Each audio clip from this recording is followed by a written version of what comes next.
Hey everyone, let's jump right into this explainer and unpack something you've probably noticed lately. If you take a drive around town, you might see that those local dining spots, the ones that used to be absolutely packed on a Friday night, are suddenly looking a bit bare. Or, even worse, they've got a closed for good sign taped to the window. Now, it's super easy to just brush this off, right? To say, oh, it's just a tough season for the restaurant biz. But what if those empty chairs are actually whispering something much, much more urgent about the broader economy? You've probably seen the crazy headlines popping up. Hundreds of Denny's getting ready to close, Wendy's cutting back, Jack in the Box downsizing. It's honestly pretty jarring to see these massive household names in retreat. But here's the thing. Those closures are literally just the visible symptom of a hidden economic crisis. There's this fundamental rule of consumer behavior that nobody really talks about.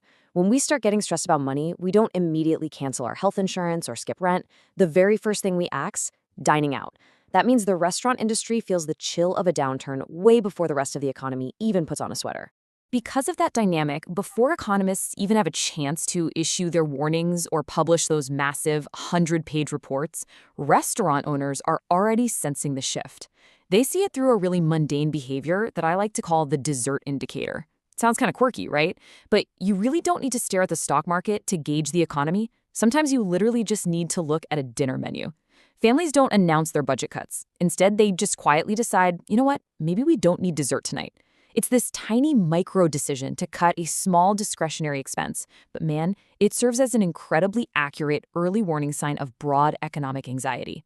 And it doesn't happen all at once. It's more like a quiet chain reaction. Think back to a typical dinner out just a few years ago. You'd grab a main course, maybe split an appetizer, get a cocktail, and finish with a slice of cake. But watch how this devolves today. Step 1, people stop ordering the appetizer. Step 2, they stick to tap water instead of ordering drinks. Step 3, the dessert gets skipped completely. And then step 4, which is absolutely fascinating, 2 adults start splitting a single meal. And no, it's not because they suddenly have smaller appetites. It's because they're mentally calculating every single dollar. An economic squeeze doesn't announce itself with fireworks. It sneaks in through these really quiet decisions at the dinner table. To put this into perspective, there's a restaurant owner down in Texas who watched his dessert sales absolutely crater. They went from making up 7% of his total revenue to almost zero. Just think about that drop, 7% down to less than 1%. When millions of people across the country all simultaneously decide to skip that slice of cheesecake, the ripple effect is just massive. People aren't walking around shouting, "I'm cutting back on my spending." They're just pulling back very quietly. And that single statistic from one Texas restaurant paints a sweeping picture of exactly how cautious the American consumer is right now.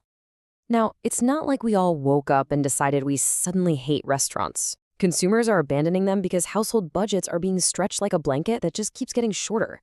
We still want to take the kids out after a long week, right? We still want to celebrate birthdays or go on a date with having to scrub a mountain of pots and pans afterward. But look at the reality. Rent is up, insurance is up, utilities, gas, groceries, they are all significantly more expensive. When you yank that short blanket up to cover your rising grocery bill, your toes get cold. You just don't have enough leftover cash. And that Friday night restaurant trip is the very first thing left out in the cold. It all boils down to this incredibly cautious mindset. It's like the old saying goes, you don't stop eating out because you don't enjoy it anymore. You stop because you simply can't afford to maintain it the way you used to. No one decides to just stop enjoying life out of nowhere. But when you open your car insurance bill and then glance at a menu, you naturally make an adjustment. Going out once a week slowly becomes once every 2 weeks. Then it's once a month, until suddenly your favorite local spot is a place you literally never visit anymore. And this extreme caution, it's spreading, even to households with pretty stable incomes. But here's where the whole situation gets incredibly messy. We have 2 totally different realities clashing right now.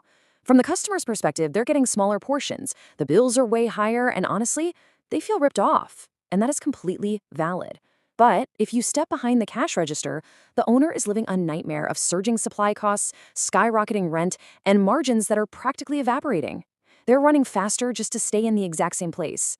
Both sides are standing on opposite ends of the same bridge, and both are feeling the crushing weight of the exact same economic pressure. So everyone ends up feeling like they're losing. To really grasp the terrifying unpredictability for these business owners, listen to what one Dallas restaurant owner recently said. He admitted, "I don't know how much I'll have to pay for salmon tomorrow." Just imagine trying to run a business that way. You print a menu with fixed prices, but you literally don't even know what your core raw materials will cost you 24 hours from now.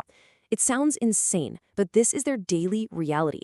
Food costs are a completely moving target, which makes it nearly impossible for owners to plan, budget, or even guarantee that a single dish will actually make a profit when it leaves the kitchen. Think of a restaurant like a complex machine with dozens of interconnected gears. Right now, almost every single operational expense is surging at the exact same time. It's not just the price of salmon. If one or two things go up, a solid business can usually absorb the hit. But think about these hidden gears. Getting a delivery? Boom, fuel surcharge added. Commercial rent? Hiked. Insurance premiums? Spiking. Even the monthly maintenance fee for the software they use to process your credit card has gone up. When every single gear in the machine suddenly costs more to turn, the pressure on the entire system just becomes completely unbearable. So the owner is basically trapped in this impossible maze. Put yourself in their shoes for a second. If you take step 1 and raise your prices to cover your ballooning costs, families get sticker shock and stop coming, and a drop in foot traffic is lethal. Okay, so what if you take step 2 and keep prices the same? Well, then you lose your profit margin and your business slowly bleeds out day by day. All right, step 3. Try to save money by cutting quality. Maybe use a little less meat or cheaper ingredients. But customers are smart. They notice instantly and your reputation is ruined. Literally, every single exit in this maze comes at a devastating cost. And this leads us to the most dangerous threat the industry is facing right now, the absolute erosion of value. When everyday items hit staggering numbers, people just tap out. We are talking about a burrito costing nearly $25, a standard plate of pasta for over $50, a basic breakfast for 2 people approaching $100. That is enough to make anyone want to just go home and figure out how to scramble their own eggs, you know? It's no wonder consumers are reacting with pure frustration and disappointment. People aren't just mad at the math, they are feeling this massive disconnect between the hard-earned money they're handing over and what they're actually getting in return. Because at the end of the day, price is a number, but value is an emotion. When families feel like the emotional reward of a meal doesn't match the financial pain of the bill, they just stay home. You aren't just buying a burrito, right? You're buying an experience. You're buying convenience and time to relax with your friends or family. When all those things line up, we happily hand over our credit cards. But today, more and more folks are walking out of restaurants feeling like they just dropped a fortune for a totally average experience. And right now, the overwhelming emotion is that dining out just isn't worth the financial stress. Okay, let's zoom out for a second because the macro picture here is truly alarming.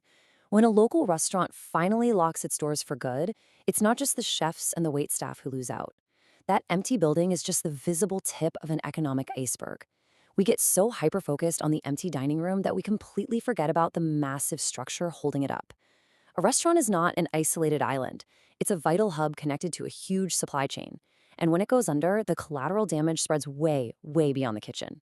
Underneath the surface, there's a massive ecosystem taking a hit. Farms, transportation, services, they all tremble when that single local diner goes out of business. Think about it. The local farmer who supplied their fresh veggies, they take a financial hit. The truck driver who delivered the goods, less freight for them. The local HVAC guy who used to service their air conditioner, he just lost a reliable client. Even the tech company providing their point-of-sale software loses a monthly subscription.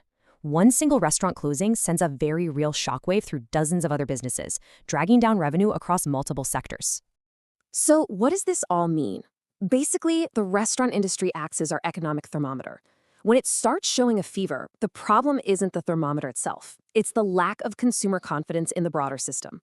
Economists watch restaurants like a hawk because they so perfectly reflect the financial mood of the middle class. If people feel secure about their jobs and their future, those tables are full and the kitchen is humming.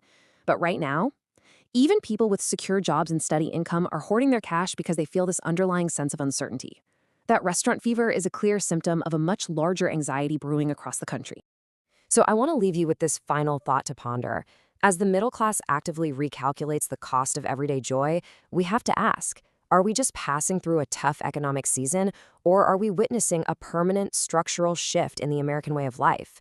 For decades, going out to grab a bite wasn't some huge luxury. It was just a normal, accessible part of staying connected with your community.